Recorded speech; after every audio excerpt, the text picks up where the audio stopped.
Hello everyone, welcome to our show live with team Arora. हम हर Friday आपके साथ जुड़ते हैं रियल एस्टेट की discussions, news and new topics discuss करने। और हमेशा की तरह आज हमारे साथ हैं हमारे broker of record Praveen Arora ji, हमारे रीसेल स्पेशलिस्ट दिनेश अरोरा जी, और हमारे commercial specialist Lakhvir ji. Welcome to the show guys. Thank you ji. जैसे कि हर हर हफ्ते हम न्यू न्यू टॉपिक्स के बारे में डिस्कस करते हैं, पर आज का जो हमारा टॉपिक है वो बहुत ही लोग को के मतलब दिल के करीब है। जो लोग रेंट पे रहते हैं उनके लिए तो बहुत ही ज्यादा ये इम्पोर्टेंट टॉपिक है कि जो मार्केट जो रेंट जो लो हो रहे हैं उसका इम्पैक्ट रियल एस्टेट में कैसा रहेगा। What will be the impact of lower rental market on real estate. और मैं स्टार्ट करना चाहता हूँ दिनेश जी से। दिनेश जी, जैसे कि आप देख रहे हैं आजकल बहुत सारे घर रेंट पे हैं। कॉन्डोज में भी हम देख रहे हैं कि हर एक कॉन्डोज में कम से कम 15 to 20% रेंटल ऑक्यूपेंसी है। तो इसका क्या आपको इम्पैक्ट लगता है रियल एस्टेट मार्केट पे? देखो जतिन, इसमें एक चीज़ है कि पहले एक इन्वेस्टर थे। पहले हम थोड़ा सा देखते हैं कि रेंटल मार्केट में ये थोड़ा सा इम्पैक्ट आया कैसे है। देखिए, एक तो चीज़ थी कि जैसे पहले लोग रेंट के ऊपर थे, उसमें से कुछ परसेंटेज लोग धीरे धीरे उन प्रॉपर्टीज़ को आगे सेल कर देते थे और आगे एंड यूज़र उन प्रॉपर्टीज़ को बाय कर देते थे। इन्वेस्टर्स उसको बाय करते थे, रेंट कर देते थे, फिर कुछ टाइम बाद उसको सेल कर देते थे। तो उसके बाद धीरे-धीरे ये क्या देखने को आया कि जैसे अब मार्केट में शिफ्ट हुई, अब अगर हम देखें 2021, 2022 से अब 24 में जाके जो मार्केट की शिफ्ट हो रही है, despite of government of bank of Canada की तरफ से जो इंटरेस्ट रेट ड्रॉप भी हो रहा है, मार्केट में कोई प्राइस पॉइंट का ज़्यादा उछाल नहीं आ रहा। तो उससे हुआ क्या कि कुछ इन्वेस्टर या कुछ लोग जो अपनी प्रॉपर्टीज को होल्ड कर सकते थे, उन्होंने धीरे धीरे उस प्रॉपर्टी को मार्केट से निकाला सेल से, और वो दोबारा रेंटल मार्केट की तरफ आ गए कि हम इसको अभी रेंट कर देते हैं। उनको वो प्राइस अभी नहीं मिल रहा जो उनके माइंड में उसकी एक्सपेक्टेशन है। और सेकेंडली, अगर हम थोड़ा सा इमिग्रेशन की पॉलिसीज को देखें तो उनमें भी चेंजेस हुई, तो थोड़ा सा नए इमिग्रेंट्स का फ्लो भी कम हुआ। तो इन दोनों चीजों की वजह से हुआ क्या कि सप्लाई बढ़ गई रेंटल की, और डिमांड थोड़ी सी कम हो गई। और एक हमने पीछे देखने आए कई फ्री होल्ड प्रॉपर्टीज के ऊपर हमने देखा है कि लोगों ने बिल्डर से बुक करवाई हुई थी प्रॉपर्टी, और बहुत सारे लोगों का आपने देखा होगा कि लोग डिफॉल्ट भी हुए, वो प्रॉपर्टीज क्लोज नहीं करा पाए, बिल्डर्स के साथ लिटिगेशन में चले गए, डिपॉजिट लूज कर गए। कुछ लोगों ने थोड़ा आगे पीछे करके उन प्रॉपर्टीज को क्लोज तो करा लिया, बट आगे उनके लिए चैलेंज था कि मंथली मॉर्गेज को, उस हैवी मॉर्गेज को कैसे कैरी फॉरवर्ड किया जाए। तो व्हाट दे डिसाइडेड कि हम इनकी रेंटल बढ़ाएं। उन्होंने इसके अंदर बेसमेंट्स और अगले यूनिट बनाने शुरू कर दिए ताकि इनको रेंट करें। अगर हम अब नए घर देखें तो हर नया घर जो बिल्डर से क्लोज हुआ है उसके अंदर बेसमेंट बन रही है। अब सप्लाई ज्यादा हो रही है, डिमांड कम हो रही है रेंटल मार्केट की। अब इसीलिए रेंटल प्राइसेस जो हैं वो कम होनी शुरू हो गई। और रियल एस्टेट पे इसका इम्पैक्ट एक ये हो रहा है, एक तो जो बायर है, जो बाय करने के लिए कोई प्रॉपर्टी देख रहा है, पहले उसको लगता था कि मैं ये प्रॉपर्टी बाय कर लूंगा, बेसमेंट बनी हुई है, मेरे को इतना अमाउंट एक उसके माइंड में था कि ये रेंट में आ जाएगा, और वो थोड़ा प्राइस को एग्रेसिवली पे कर देता था कि कोई बात नहीं, बेसमेंट तो रेंट हो ही जानी है, मैंने लिस्ट करनी है, 20 बंदे लाइन लगा के खड़े हो जाएंगे और मुंह मांगा प्राइस दे देंगे। अब उसको ये लग रहा है कि बेसमेंट्स हैं या अगर कोई भी यूनिट है तो रेंटल मार्केट डाउन है, मेरे को उतना प्राइस नहीं मिलेगा। अब वो भी उतना अग्रेसिव नहीं है प्राइस पॉइंट को लेके। और सेकेंडली, जब इन्वेस्टर देखते हैं कि हमें मार्केट में प्रॉपर रेंट नहीं मिल रहा, हम ब्रेक इवन नहीं कर पा रहे हैं, तो वो भी डिसाइड करते हैं कि चलो रेंट छोड़ो, दोबारा सेल के ऊपर आ जाते हैं। तो इससे क्या होएगा कि ट्रांजैक्शन तो हो सकता है मार्केट में हुए, पर मेरे को जो लग रहा है प्राइस पॉइंट पे कोई ज्यादा इंपैक्ट नहीं पड़ेगा। अब जैसे लोग सोच रहे थे कि प्राइस पॉइंट बहुत ज्यादा बढ़ जाएगा, तो वो पॉसिबिलिटी होती नजर नहीं आ रही।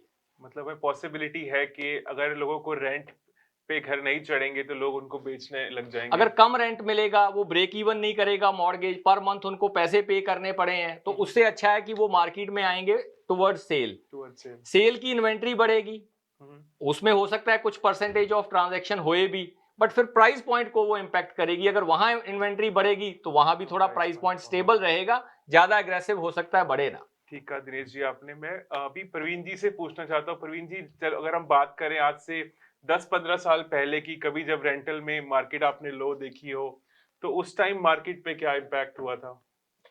देखो जतिन, जैसे पिछले 20 साल में जो मैंने इस इंडस्ट्री में काफी चेंजेस देखी हैं, और जो वो चेंजेस हैं, अगर मैं थोड़ा सा पीछे जाकर बात करूं, जब हमने काम शुरू किया था तो पहले एक बात क्या होती थी कि जो घरों के प्राइसेस थे और जो रेंटल मार्केट थी, उसमें ना एक काफी अच्छा बैलेंस था।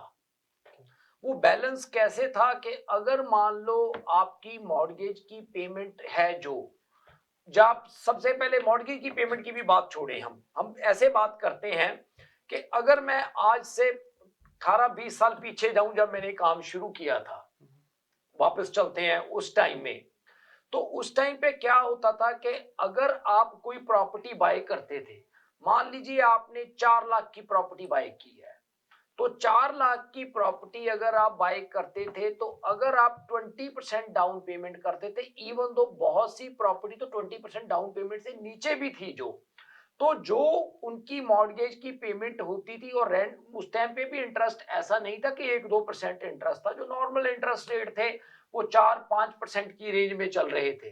तो वो जो 4-5% की रेंज में इंटरेस्ट रेट होता था, उस इंटरेस्ट रेट के ऊपर भी जो रेंट होता था, वो रेंट प्रॉपर्टी को ब्रेक इवन कर जाता था।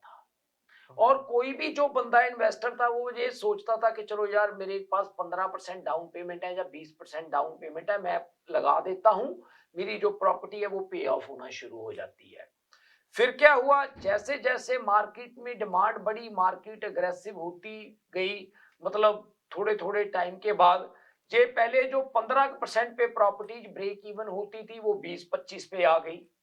धीरे धीरे क्या हुआ, एक ऐसी मार्केट आई, वो 20-25 से 30-35% पे चली गई।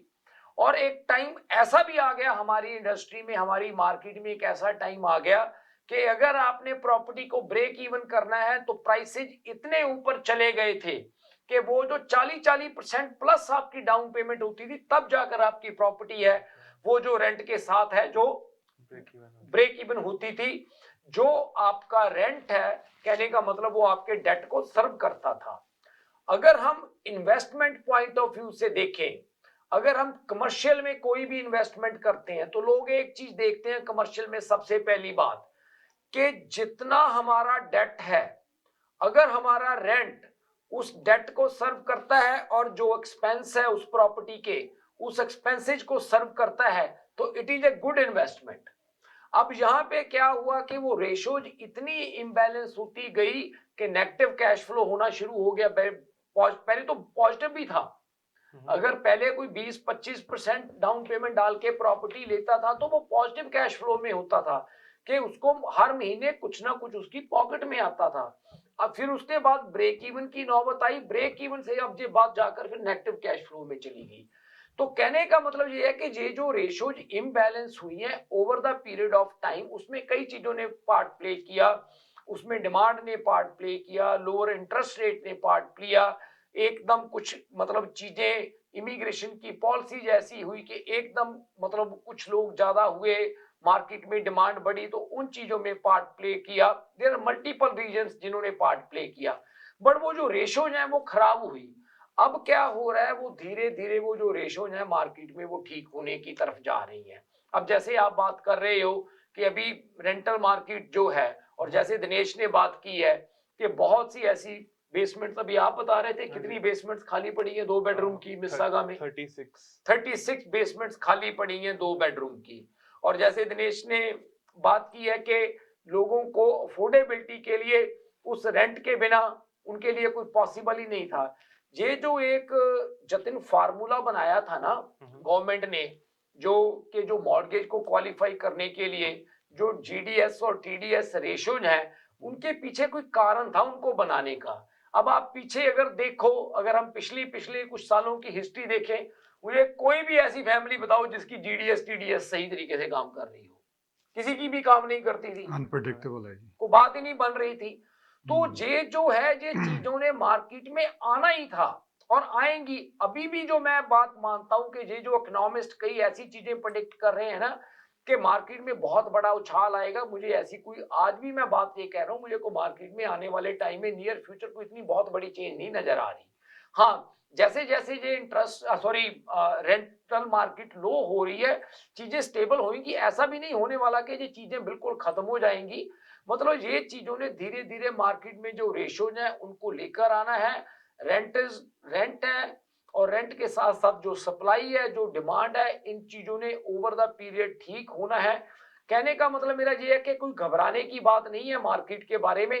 यस, ये बात भी जरूर है कि अगर आप ऐसा सोचें कि मार्केट में जो स्पेकुलेशन है जो पहले काम कर रही थी वो अभी भी काम करेगी, शायद स्पेकुलेशन आने वाले काफी टाइम तक मुझे नहीं लग रहा कि मार्केट में काम करेगी, स्पेकुलेशंस नहीं कर पाएंगे। नहीं काम कर पाएगी। एक मेरे बैलेंस को हो जाएगा। एक मेरे को और भी चीज यहाँ लग रही है, जैसे अभी बात कर रहे थे कि वो पहले प्रॉपर्टीज एटलीस्ट ब्रेक इवन कर जाती थी या कुछ पॉजिटिव कैश फ्लो आ जाता था।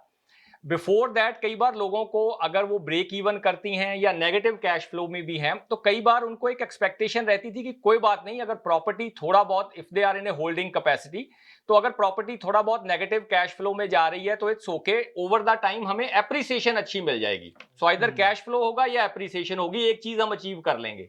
पर इस बार जो चीजें ऐसे मिसमैनेज हुई हैं उनकी वजह से ऐसा भी लग रहा है कि वो एप्रिसिएशन भी होती नजर नहीं आ रही। तो या तो वो प्रॉपर्टी को लेके एक लंबे टाइम के लिए होल्ड करें अगर उनकी होल्डिंग कैपेसिटी है। अगर आप सोचें कि 6 महीने साल में इसको नेगेटिव कैश फ्लो को होल्ड करके फिर कोई बहुत बड़ी एप्रिसिएशन ले लूंगा, वो वाली चीज अभी होती हुई नजर नहीं आ रही। या तो उसको लंबे टाइम के लिए रख लो, फिर 3-4 साल आपने रख लिया, आप उस प्रोसेस से जा रहे हैं, दैट्स फाइन। अगर बहुत जल्दी सोचें 6 महीने साल के अंदर, तो मेरे को नहीं लगता कि 6 महीने साल के अंदर कोई चेंज होए उसमें।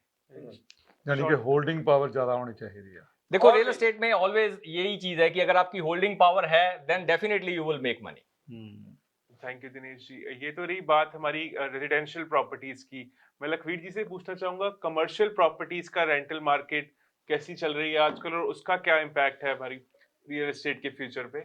ਦੇਖੋ ਜਤਨ ਜੀ, ਇਹਦੇ ਵਿੱਚ ਕਮਰਸ਼ੀਅਲ ਦੇ ਵਿੱਚ ਆਲਵੇਜ਼ ਇਨਵੈਂਟਰੀ ਘਟ ਰਹੀ ਆ, ਯਾਨੀ ਕਿ ਜ਼ਿਆਦਾ ਨਹੀਂ ਰਹੀ। ਇਹਦੇ ਵਿੱਚ ਰੈਂਟਲ ਜਿਹੜੀ ਇਨਕਮ ਆ, ਰੈਂਟਲ ਜਿਹੜਾ ਜਿਵੇਂ ਵੀ ਰੈਂਟਲ ਆ ਆਪਣਾ, ਉਹ ਸਟੇਬਲ ਹੋ ਗਿਆ ਇਸ ਟਾਈਮ। ਪਰ ਪਹਿਲਾਂ ਜਾਣੀ ਕਿ ਕਾਫੀ ਤੇਜ਼ੀ ਨਾਲ ਵੱਧ ਰਿਹਾ ਸੀਗਾ। ਇਸ ਟਾਈਮ ਉਹ ਸਟੇਬਲ ਆ, ਪਰ ਉਹਦੇ ਚਾਂਸਸ ਨੇ ਉੱਤੇ ਜਾਣ ਦੇ ਥੋੜਾ ਜਿਹਾ ਹੋਰ। ਪਰ ਦੇਖੋ ਇਨਵੈਂਟਰੀ ਕਿੰਨੀ ਕੁ ਆਉਂਦੀ ਆ। ਕਮਰਸ਼ੀਅਲ ਦੀ ਆਲਵੇਜ਼ ਇਨਵੈਂਟਰੀ ਤੇ ਡਿਪੈਂਡ ਕਰਦਾ ਵਾ। ਲੋਕਾਂ ਨੂੰ ਕੋਈ ਰੈਸਟੋਰੈਂਟ ਨਹੀਂ ਮਿਲ ਰਹੇ, ਹੋਟਲ ਨਹੀਂ ਮਿਲ ਰਹੇ, ਪਲਾਜ਼ੇ ਨਹੀਂ ਮਿਲ ਰਹੇ, ਸੋ ਡੈਂਟਲ ਉਹਨਾਂ ਨੂੰ ਆਪਣੀ ਡੈਂਟਿਸਟ ਸ਼ਾਪ ਨਹੀਂ ਮਿਲ ਰਹੀਆਂ, ਡੇ ਕੇਅਰ ਨਹੀਂ ਮਿਲ ਰਹੇ, ਬਹੁਤ ਹੀ ਪ੍ਰੋਬਲਮ ਆ ਰਹੀਆਂ ਨੇ। ਸੋ ਸਪਲਾਈ ਦਾ ਬਹੁਤ ਚੱਕਰ ਆ ਰੈਂਟਲ ਦੇ ਵਿੱਚ ਵੀ ਤੇ ਆਪਣੇ ਬਾਇੰਗ ਦੇ ਵਿੱਚ ਵੀ ਤੇ ਸੈਲਿੰਗ ਦੇ ਵਿੱਚ ਵੀ। ਇੱਕ ਚੀਜ਼ ਹੋਰ ਹੈ ਲਖਵੀਰ, ਕਿ ਜਿਸ ਤਰ੍ਹਾਂ ਆਪਾਂ ਗੱਲ ਕਰ ਰਹੇ ਹਾਂ ਕਮਰਸ਼ੀਅਲ ਦੇ ਵਿੱਚ, ਤੁਸੀਂ ਗੱਲ ਕੀਤੀ ਆ, ਇਹ ਬਿਲਕੁਲ ਠੀਕ ਆ ਕਿ ਕਮਰਸ਼ੀਅਲ ਦੇ ਵਿੱਚ ਮੈਨੂੰ ਨਹੀਂ ਲੱਗ ਰਿਹਾਗਾ ਕਿ ਕਦੇ ਵੀ ਇਹ ਰੇਸ਼ੋ ਇੰਨੀਆਂ ਇੰਬੈਲੈਂਸ ਹੋਈਆਂ ਨੇ ਜਿੰਨੀਆਂ ਰੈਜ਼ੀਡੈਂਸ਼ੀਅਲ ਚ ਹਾਂਜੀ, ਇੰਬੈਲੈਂਸ ਉਹਦੇ ਚ ਸਪਲਾਈ ਕਾਫੀ ਜ਼ਿਆਦਾ ਆ ਉਹਦੇ ਚ ਰਹੀ ਇਹ ਹੈ ਕਿ ਜਿੱਦਾਂ ਜਿੱਦਾਂ ਸਪਲਾਈ ਸੀ ਉਨੀ ਕੀ ਡਿਮਾਂਡ ਸੀ ਮਾਰਕੀਟ ਦੇ ਵਿੱਚ, ਉਸੇ ਤਰ੍ਹਾਂ ਹੀ ਉਹ ਚੀਜ਼ਾਂ ਐਬਜ਼ੌਰਬ ਹੁੰਦੀਆਂ ਰਹੀਆਂ ਹਾਂਜੀ ਨੇ। ਹਾਂਜੀ ਹਾਂਜੀ। ਬਟ ਰੈਜ਼ੀਡੈਂਸ਼ੀਅਲ ਮਾਰਕੀਟ ਦੇ ਵਿੱਚ ਚੈਲੰਜ ਕੀ ਆਇਆ ਕਿ ਇੱਥੇ ਰੇਸ਼ੋਜ਼ ਨੇ ਜਿਹੜੀਆਂ ਬਹੁਤ ਇੰਬੈਲੈਂਸ ਹੋਈਆਂ ਨੇ ਪਿਛਲੇ ਸਾਲਾਂ ਦੇ ਵਿੱਚ। ਹਾਂਜੀ, ਮਾਰਕੀਟ ਬਹੁਤ अनप्रेडिक्टेबल रही है लास्ट 1.5 ईयर तो। उसमें पता क्या जतिन, एक चीज और भी है कि जो कमर्शियल मार्केट है ना, कमर्शियल मार्केट में क्या हो रहा था, कमर्शियल मार्केट जो इमिग्रेशन है उसके ऊपर, इमिग्रेशन का उसके ऊपर भी इम्पैक्ट पड़ता है, ऐसी बात नहीं है, बट जो उसका ज्यादा इम्पैक्ट है वो रेजिडेंशियल मार्केट के ऊपर है। अब मान लीजिए आप एक चीज देखिए, कोई भी नया इमिग्रेंट आता है यहाँ पे, रहने के लिए जगह तो हर बंदे को चाहिए, चाहिए कि नहीं चाहिए, उसका कमर्शियल कोई चीज में इन्वॉल्व होना या बाय करना या रेंट करना वो डिपेंड करता है कि वो कितना है। और वो 100% कोई भी आदमी कमर्शियल इन्वेस्टमेंट में या कमर्शियल एक्टिविटी में इन्वॉल्व नहीं होता। काफी लोग हैं वो जो डिफरेंट तरह की जॉब्स करते हैं जहाँ पे उनकी कोई कमर्शियल रियल एस्टेट के साथ उनका कुछ लेना देना ही नहीं होता। तो कहने का मतलब ये है, जब पॉपुलेशन की ग्रोथ होती है तो रेजिडेंशियल की ग्रोथ हमेशा हैविली इम्पैक्ट होती है। जो रेजिडेंशियल प्रॉपर्टीज है, कमर्शियल वाली इतनी इम्पैक्ट नहीं होती, तो इस वजह से उनकी रेशोज भी कभी इतनी खराब नहीं हुई। थोड़ा बहुत जैसे कोविड के टाइम पे लोगों को चैलेंज आया, वैकेंसी रेट बढ़ा कोविड के टाइम पे, जैसे ऑफिसेज वगैरह थे, वैकेंसी रेट बढ़ा, इन चीजों के ऊपर जैसे कोई लोग एक्सपेंशन करना चाह रहे थे, एक्सपेंशन कम हुई, कई लोगों ने घरों से काम को मैनेज किया, तो थोड़ा बहुत इम्पैक्ट पड़ा, बट वो इम्पैक्ट इतना ज्यादा नहीं था जितना कि रेजिडेंशियल मार्केट का इम्पैक्ट था। जो रेजिडेंशियल मार्केट का इम्पैक्ट था। सही कहा आपने प्रवीण जी। ये तो रही बात हमारी एक रेंटल मार्केट की डिस्कशन की, पर हम ओवरऑल आजकल मार्केट में देखें प्रवीण जी, जो फर्स्ट टाइम होम बायर्स में हम बहुत एक्टिविटी देख रहे हैं और न्यूज़ भी है, जो न्यू पॉलिसीज भी इन इफेक्ट आने वाली हैं, और बहुत सारी और भी न्यूज़ है जो जिनकी हमें पता नहीं कि वो न्यूज़ पक्का की कोई सोर्स क्या है, जैसे कि न्यू ब्रिजेस बनने वाले हैं, फीफा वर्ल्ड कप शायद हो टोरंटो के अंदर। तो इन सब फैक्टर्स को कंसीडर करने के बाद आपको क्या लगता है कि नेक्स्ट ईयर रियल एस्टेट का कैसा रहेगा? देखो जो नेक्स्ट ईयर लग रहा है रियल स्टेट का, देखो मार्केट में एक्टिविटी तो फॉर श्योर कुछ इंप्रूव होएगी, इसके बारे में तो कोई दो राय वाली बात नहीं है, क्योंकि जैसे जैसे इंटरेस्ट रेट लो आएगा, जो फर्स्ट टाइम बायर था, बिकॉज बात शुरुआत वहीं से होती है। जब कोई फर्स्ट टाइम बाय करता है तो जो बंदा उसको सेल कर रहा है वो आगे अपसाइज करता है, वो आगे चेंज करता है। तो जो मार्केट में नई जो चीज होती है वो पहले फर्स्ट टाइम बायर से ही स्टार्ट होती है। तो मुझे लगता है कि उसका डेफिनेटली मार्केट में इम्पैक्ट रहेगा, एक्टिविटी बढ़ेगी। इन टर्म्स ऑफ प्राइस, जैसे दिनेश ने बात की ये रेंटल मार्केट का और भी बड़े फैक्टर्स हैं, प्राइसेस पे मेरे को अभी भी कोई बहुत ज्यादा आने वाले टाइम में इम्पैक्ट नजर नहीं आ रहा। आपको क्या लगता है दिनेश के प्राइसेस पे लगता है कोई आने वाले टाइम में कोई नियर फ्यूचर बहुत बड़ी चेंज? नहीं, क्योंकि अभी भी देखें ना, एक्सपेक्टेड तो था कि 1-2 इंटरेस्ट रेट के ड्रॉप के बाद मार्केट में एक्टिविटी आएगी। एक तो अभी ये देखा जाए थोड़ी सी इन्वेंट्री जो है वो मार्केट में अवेलेबल है, बायर अभी भी उतना अग्रेसिव नहीं है। एंड अगर एक और चीज देखा जाए तो लास्ट ईयर जब मार्केट एक्टिविटी में थी तो बहुत से लोगों ने काफी इन्वेस्टमेंट्स की हैं, उनका गोल था कि भाई उनमें से they will make money, but वो जैसे ही मार्केट टर्न अराउंड हुई है उनमें से बहुत लोग अभी भी बर्न हैं, अभी भी उन सिचुएशंस के साथ जूझ रहे हैं। और जब उनको थोड़ा और लोग देखते हैं तो वो भी अपना कॉन्फिडेंस थोड़ा लूज कर जाते हैं। तो वंस वो सारा एक बार हमारा क्लीन अप होगा, इन्वेंट्री थोड़ी नॉर्मलाइज होगी, फिर जाके थोड़ा बहुत प्राइस पॉइंट में एग्रेशन आएगी। और वो भी एक अगला भी है कि अब डिपेंड करता है कि अगर इमिग्रेशन की पॉलिसीज कैसी रहती हैं। अगर तो नए बंदे थोड़े ज्यादा आते हैं तो नेचुरली है थोड़ी सी डिमांड भी और बढ़ेगी, बट अगर उनके ऊपर कोई हॉल्ट लगता है तो वो भी एक फैक्टर रहेगा जो प्राइस पॉइंट को ज्यादा ऊपर नहीं जाने देगा। ठीक है, थैंक यू दिनेश जी। अब वक्त हो गया एक छोटे से ब्रेक का, हम आप सबसे मिलते हैं छोटे से ब्रेक के बाद। कहीं मत जाइए, जुड़े रहिए आवाज टीवी पर लाइव विद टीम अरोड़ा। अगर आपको दुबई या मिडिल ईस्ट नुमा जेवरात की तलाश है तो आपको दूर जाने की बिल्कुल जरूरत नहीं। आज ही हमारे मिसिसागा रिजवे स्टोर तशरीफ लाइए, अल करम ज्वेलर्स। हमारे पास सोने के बेहतरीन कंगन, कड़े, झुमके, हार और सोने के सेट्स भी दस्तयाब हैं। शादी हो या मेहंदी या कोई भी फंक्शन, आपकी पसंद के तमाम जेवरात आपको हमारे स्टोर में मौजूद मिलेंगे। आज ही हमारे स्टोर पर तशरीफ लाइए, अल करम jewellers, 3465 platinum drive, unit 99, Mississauga. या फिर कॉल करें 905-828-0009। अल करम ज्वेलर्स, फरमाइश आपकी, गारंटी हमारी।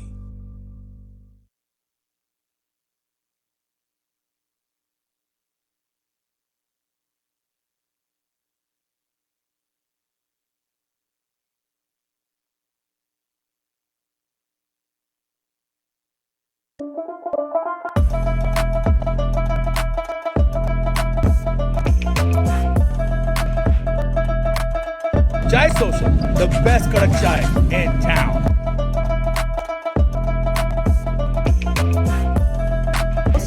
Aromatic, delicious, and Zabardast, बहुत आला चाय, आला चूरो चाय.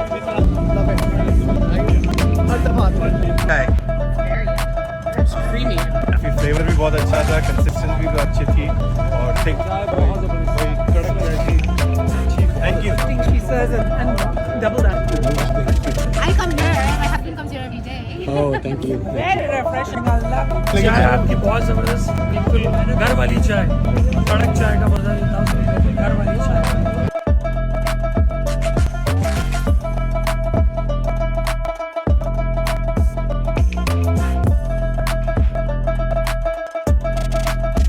हमारा सीजन ओपनर था 2024 का for Desi bikers of Canada. Chai social sponsor, we want to thank the team of Chai social. Absolutely great experience, great kadak chai, Best kadak chai in town. Absolutely. Is Chai Social. 100%. Everybody loved it. We appreciate your support and hopefully we can count on you in the future.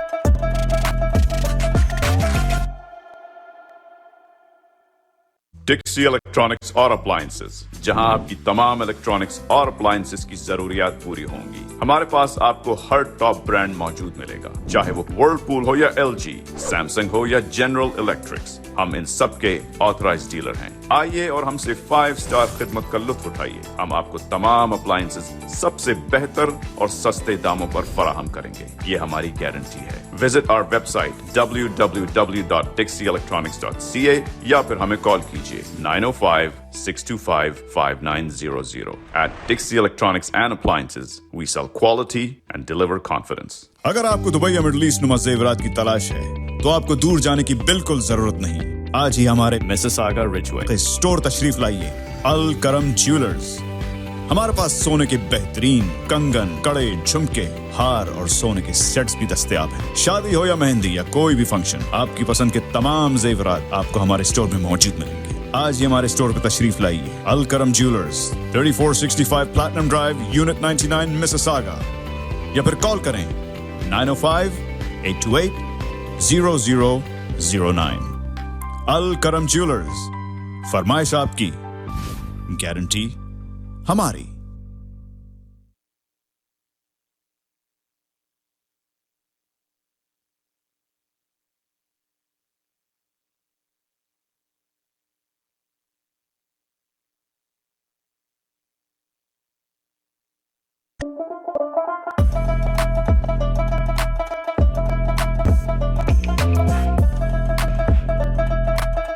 Chai Social, the best kadak chai in town.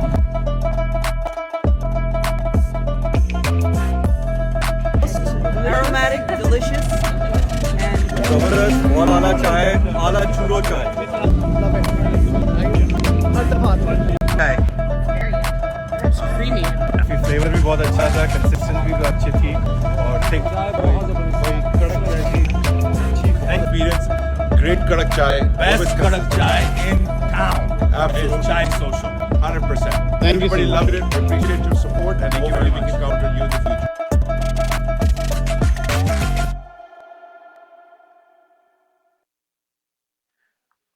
Welcome back to our show live with team Arora. आप सबका बहुत बहुत शुक्रिया हमारे साथ जुड़े रहने के लिए। ब्रेक में हम बात कर रहे थे कि सब लोग रेंट नहीं कर रहे तो वो जा कहाँ रहे हैं, पर तभी दिनेश जी ने कहा कि वो सब लोग घर ले रहे हैं। और दिनेश जी, अगर आप बताएं कि आजकल इतने इंसेंटिव हैं प्री कंस्ट्रक्शन में, इतनी अच्छी अच्छी डील्स हैं रीसेल मार्केट में, तो फर्स्ट टाइम होम बायर्स को कोई एडवाइस देना चाहें आप इस मार्केट के लिए? जतिन, हमारे पास ना फर्स्ट टाइम होम बायर काफ़ी हैं जो हमें कॉल करते हैं और उनसे कन्वर्सेशन करने के बाद हमें ऐसा लगता है कि उनको ना काफ़ी इन्फॉर्मेशन मार्केट के बारे में नहीं है अभी। उनके माइंड में काफ़ी क्वेश्चंस हैं, उनकी इंक्वायरीज रहती हैं। कभी वो एक चीज़, हालांकि उनके माइंड में एक क्यूरियोसिटी है कि हम होम ओनर बने, वो रेंट पे हैं अभी, बट उनके माइंड में या तो उनको मार्केट के बारे में इंफॉर्मेशन नहीं है, उनको पता नहीं है कईयों को कि ये प्रोसेस कैसे चलता है। और जैसे आपने अभी बात की कि प्री कंस्ट्रक्शन की ऑप्शंस भी हैं, तो बहुत से मतलब हमें क्वेश्चन आते थे फर्स्ट टाइम होम बायर्स के। सो हमने ये डिसाइड किया है कि नेक्स्ट सैटरडे को हमारे ऑफिस में हम फर्स्ट टाइम होम बायर्स के लिए एक इवेंट रख रहे हैं, जिसमें एक तो हम उनके साथ शेयर करेंगे कि रीसेल में उनके पास क्या ऑप्शंस हैं और उसको बाय करने के क्या स्टेप्स हैं, कहाँ हम उनको हेल्प कर सकते हैं, कहाँ उनको लॉयर से जरूरत पड़ेगी, कहाँ उनको मॉर्गेज की जरूरत पड़ेगी, और बेस्ड ऑन उनकी पर्सनल सर्कमस्टांसेस और फाइनेंशियल। कोई कॉल कर रहे हैं, सॉरी। एक second. Hello Praveen ji, this is Abdul speaking. हाँ जी Abdul sahab. Question for you. हाँ जी। हाँ जी, तो मेरे पास एक कॉन्डो है जो मैं रेंट करता हूँ नॉर्थ यॉर्क में, and I really want to move to Ajax और Pickering side. So what do you think, is it a good time to buy a place और जस्ट रेंट इट आउट? देखो अब्दुल साहब, आज की जो मार्केट है, जैसे कॉन्डो मार्केट के बारे में हम बात कर रहे थे कि कॉन्डो मार्केट की थोड़ा सा इन्वेंट्री ज़्यादा होने की वजह से प्राइस पॉइंट है वो उतना एग्रेसिव नहीं है जितना पहले था। तो अगर तो आपके पास कैपेसिटी है इसको होल्ड करने की, रेंट करने की, पर उधर रेंटल मार्केट भी जो है कॉन्डो की वो भी काफ़ी, जैसे कह लो कि नीचे आई हुई है। तो अगर आप इसको होल्ड कर सकते हैं और रेंट करना कर सकते हैं और आगे की प्रॉपर्टी बाय कर सकते हैं, तो आप डाउन द रोड हो सकता है कि थोड़ा बहुत ज़्यादा फायदा ले सकें। बट मुझे ये लग रहा है कि अगर आप इसको होल्ड नहीं कर सकते, या आपको कुछ ऐसी चीज़ लगती है कि भी आपने 6 महीने या साल के बाद आपको दोबारा बेचनी ही पड़ेगी, तो उस केस में मेरे को ये लगता है इसको आज की डेट में सेल करना ज़्यादा बेटर रहेगा, चाहे प्राइस पॉइंट थोड़ा कम भी हो और फिर आगे आप जो अपनी बाइंग है वो आप उसके हिसाब से कर सकते हो। थैंक यू प्रवीण जी। शायद अब्दुल जी का कॉल डिस्कनेक्ट हो गया, बट वो शो पे हमारा आंसर सुन सकते हैं।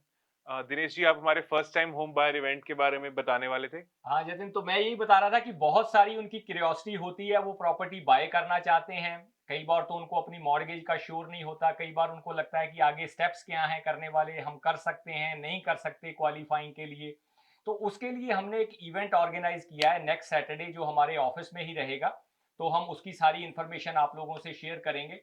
तो उसमें बेसिकली हर जो भी फर्स्ट टाइम बायर है उसके बेस्ड ऑन उसके पर्सनल सर्कमस्टांसेस और फाइनेंशियल सर्कमस्टांसेस को देखते हुए हम उनको ये सुजेस्ट कर सकते हैं कि उनके लिए रीसेल मार्केट में बेटर है अभी वो कुछ बाय कर लें, या कुछ बंदे प्री कंस्ट्रक्शन में भी बाय कर सकते हैं, क्योंकि प्री कंस्ट्रक्शन की आज की डेट में बिल्डर्स के पास बहुत अच्छी अच्छी ऑप्शंस अवेलेबल हैं और उनके ऊपर बहुत ही ज्यादा डिस्काउंट और बहुत ही ज्यादा इंसेंटिव दिए जा रहे हैं।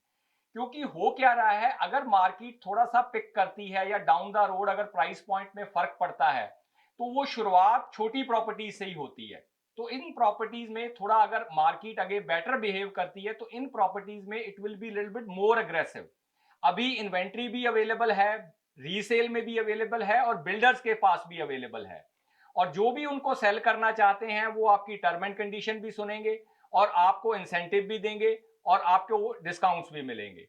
और अगर आपका कोई उसके अंदर क्वेश्चन हो कि भाई हमें मॉर्गेज कितनी मिलेगी, कितनी डाउन पेमेंट चाहिए, क्या और हमारी लीगल ऑब्लिगेशंस हैं, तो उन सभी के ऊपर आपके सभी सवाल होंगे वो हम उनको एड्रेस करेंगे और बेस्ड ऑन आपका 1 to 1 अगर किसी का क्वेश्चन हो तो उनको भी एड्रेस करेंगे।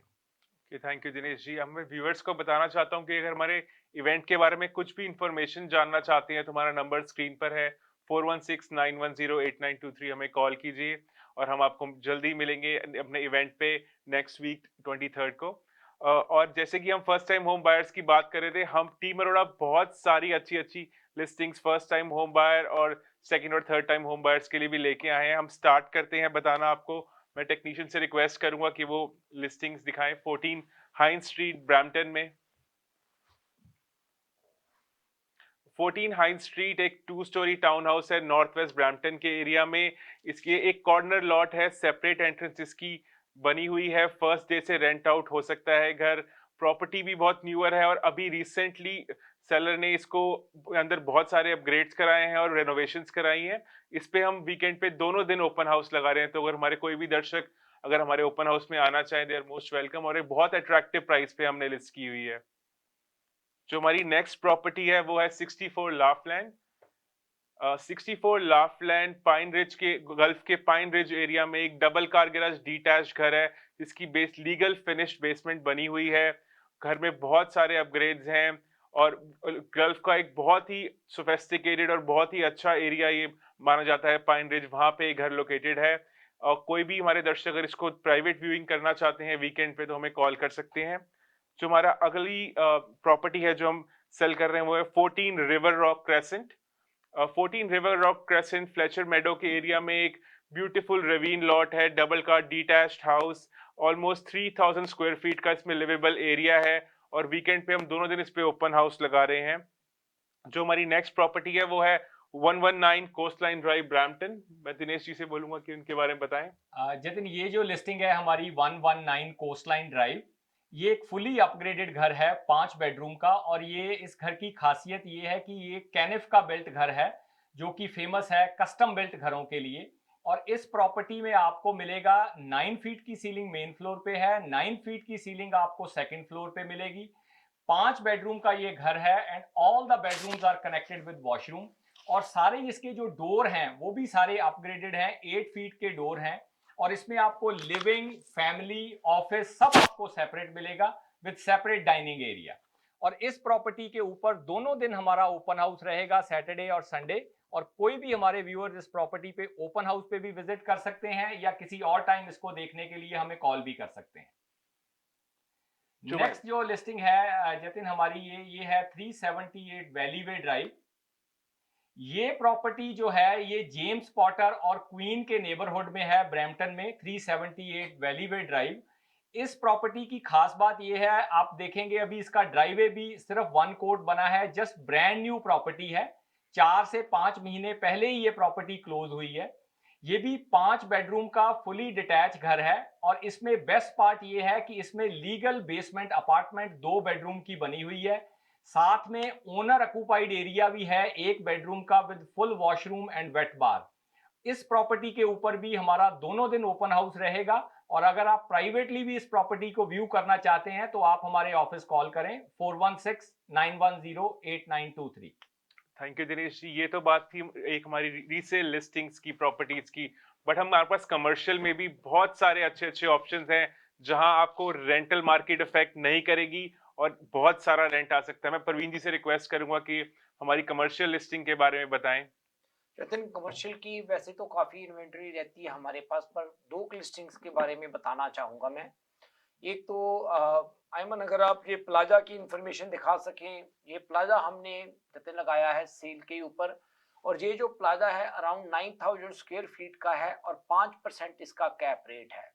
और अच्छी बात क्या है कि ये रेंटेड, पूरा रेंटेड है, बट अच्छे टेनेंट्स हैं इसमें। जैसे हम कह सकते हैं कि AAA टेनेंट्स हैं, जैसे कि आप देख ही रहे हो पिक्चर में, ये cash for you, Domino's pizza है, बार ब्रिटो है और M&M अपने फूड वाले हैं, फर्नीचर स्टोर है।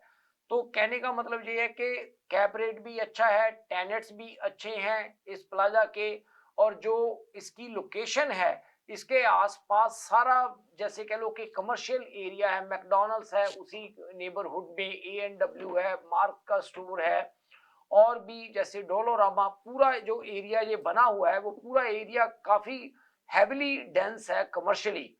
तो कहने का मतलब ये है कि यहाँ पे मुझे कोई आने वाले टाइम में भी टेनेंट्स की या किसी चीज़ की कोई चैलेंज नहीं नज़र आता। तो अगर आप इंटरेस्टेड हैं कोई कमर्शियल इन्वेस्टमेंट के लिए, और 9000 स्क्वायर फीट का प्लाजा है भी छोटे साइज का, क्योंकि छोटे साइज के प्लाजे मिलते भी बहुत कम है। तो अगर आप चाहते हो कि जैसे अगर हम बात करें रेजिडेंशियल इन्वेस्टमेंट्स की, अगर आप आज की डेट में 2 डिटैच घर देखें और ये प्लाजे की कीमत देखें, ऑलमोस्ट एक बराबर है। तो अगर आप रेजिडेंशियल इन्वेस्टमेंट से बाहर निकल के कमर्शियल में आना चाहते हैं तो this could be the one of the best option. और दूसरी जो हमारे पास लिस्टिंग है जो मैं दिखाना चाहता हूं कि अगर कई लोग हैं जो इंटरेस्टेड है होटल इंडस्ट्री में जाने के लिए, तो हमारे पास जो एक होटल है ये भी एंट्री लेवल का होटल है। अगर आयमन आप दिखा सके होटल की थोड़ी इंफॉर्मेशन। और ये जो होटल है ये ब्रांडेड होटल है और ये होटल जैसे मैंने आपको बताया कि ये एंट्री लेवल का होटल है, 48 रूम्स हैं और GTA से ये तकरीबन 2-2.5 घंटे की दूरी के ऊपर है ये जो होटल है। तो अगर आप इस इंडस्ट्री में एंटर करना चाहते हैं तो उनके लिए ये काफ़ी अच्छी ऑप्शन हो सकती है, क्योंकि ब्रांडेड होटल है और इसके साथ 1 एकड़ का और भी लॉट है जो इस होटल के साथ है, वो भी इसी पार्ट है, अपने प्रॉपर्टी का पार्ट है और वो भी इसके साथ ही होएगा। वहाँ पे आप और भी कोई डेवलपमेंट अगर आप करनी चाहें तो आप डेवलपमेंट भी कर सकते हैं। थैंक यू प्रवीण जी। ये थी हमारी इस वीक की लिस्टिंग्स, फीचर लिस्टिंग्स जो हम लेके आए थे हमारे दर्शकों के लिए। आप सबका बहुत बहुत शुक्रिया, आप सबका भी शो पे आने के लिए, और हमसे फिर मिलेंगे next Friday live with team Arora और आपको हमारी first time home buyer event के बारे में भी और इन्फॉर्मेशन देंगे। फिर मिलते हैं next week. Thank you so much. Thank you so much. Thank you.